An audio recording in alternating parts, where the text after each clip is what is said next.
Pengalaman apa yang Bu Nurma dapat, Bu Nurma? Pengalaman yang saya dapat selama jadi lawyer, Selama jadi lawyer. ya lika-liku ya penanganan kasus, Lika-liku. mulai dari yang putih sampai yang hitam sampai yang abu-abu. Itu yang saya sudah dapatkan selama di lapangan. Jadi memang lawyer itu nggak harus bisa secara di buku aja gitu kan, tetapi secara praktek juga harus punya pengalaman. Oke. Saya sudah hampir 2 minggu ini ya. Saya 2 minggu ada memang yang pernah saya baca sepak terjang kali ya.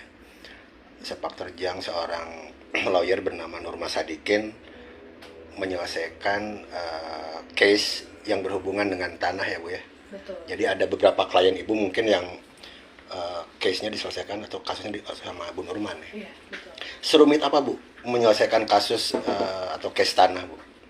Tanah ini rumitnya luar biasa dan makan waktu yang sangat lama gitu. Karena memang tanah ini kan kita cenderung adanya oknum-oknum. Oknum-oknum itu banyak gitu kan, yang ikut andil dalam memperkeruh lah permasalahan tanah ini gitu. Contohnya yaitu mafia tanah gitu kan. Jadi mafia tanah ini kan kita sudah tidak asing lagi nih gitu kan, yang mana kebanyakan oknumnya ini itu juga melibatkan pihak-pihak mulai dari desa, DPR, sampai tingkat penegak hukum yang paling atas. Oke. Gitu. Bu, Itu yang bikin rumit. ya, saya dapat undangan hari ini tanggal 10 Oktober nih ya. Ada diskusi tentang mafia atau sindikat mafia tanah di Bogor. Betul. Ini kan bentuknya bukan konferensi pers kan? Bukan. Hanya diskusi kan? Ini kita diskusi. Apa yang mau Ibu share ke publik Bu tentang diskusi ini Bu? Yang mau saya share di publik ini bahwa memang di Bogor ini masih sangat banyak korban dari oknum mafia tanah. Yang mana juga sudah meresahkan masyarakat yang memiliki aset atau memiliki tanah di Bogor gitu. Yang mana mereka sudah memiliki hak kepemilikan yang sah. Dalam hal ini kan SHM. Itu yang sudah diakui dan tercatat di BPN. Tetapi itu pun masih bermasalah gitu loh. Karena masuknya ini oknum mafia tanah di daerah Bogor. Jadi inilah yang sangat menarik. Makanya di situ kita buat judul Misteri Sindikat Mafia Tanah di Bogor.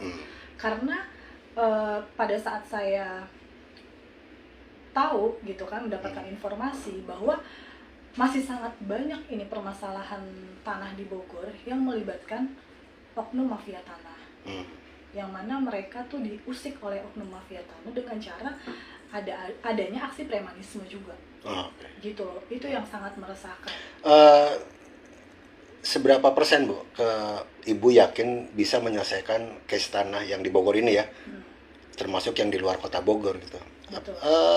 Penegakan hukum ini udah nyampe, menurut Ibu udah cukup apa kurang maksimal Bu? Kalau untuk penegakan hukumnya masih kurang maksimal. Yang saya rasakan dan saya alami belum maksimal begitu. Jadi kenapa saya bilang belum maksimal? Karena kan ini tingkat daerah, mulai dari kota ya kan, mulai dari kota, provinsi. Di tingkat daerah ini masih sangat campur tangan dari penegak hukum ini, masih banyak yang membackingi lah dalam penegakan hukumnya. Oke. Gitu. Kalau semakin banyak klien yang datang ke Bu Nurman ya, kalau saya dengar nih informasinya, terus saya buka googling juga, hampir lebih 20 case tanah klien yang datang ke Ibu nih untuk menyelesaikan kasus ini. Banyak nih case-case yang akan diselesaikan nih. Gitu ya? Kalau untuk menyelesaikan case itu tidak. Maksudnya dalam hal ini dia hanya menginformasikan bahwa saya juga ada mengalami. Tapi kalau kemungkinan terjadi lawyernya Ibu, tapi bisa diselesaikan kan? Oh, pasti kita bantu. Gitu. Untuk menyelesaikan klien-klien Ibu itu butuh berapa lama Bu kira-kira Bu? Sangat lama, itu nggak bisa kita prediksi. Karena yang tadi penegakan hukum kalau kurang maksimal itu? Betul, karena penegakan hukumnya tidak maksimal. Nah kalau untuk adik-adik mahasiswa nih Bu ya, yang ada di jurusan sarjana hukum, biar mereka pede untuk menyelesaikan kasus tanah ini seperti apa, Bu? Ibu kan sekarang udah ngambil S3 sekarang ya, rencana. Betul. Apakah di kasus case tanah ini difokuskan ke sana atau enggak, Bu? Tergantung klien yang datang. Jadi gini, kalau untuk masalah penyelesaian mafia tanah ini gitu kan, kuncinya satu. Yang penting klien ini memiliki dokumen dan bukti Lengkap. yang lengkap. Oke. Terus kemudian kepemilikan yang memang sudah sah dan terdaftar, gitu kan.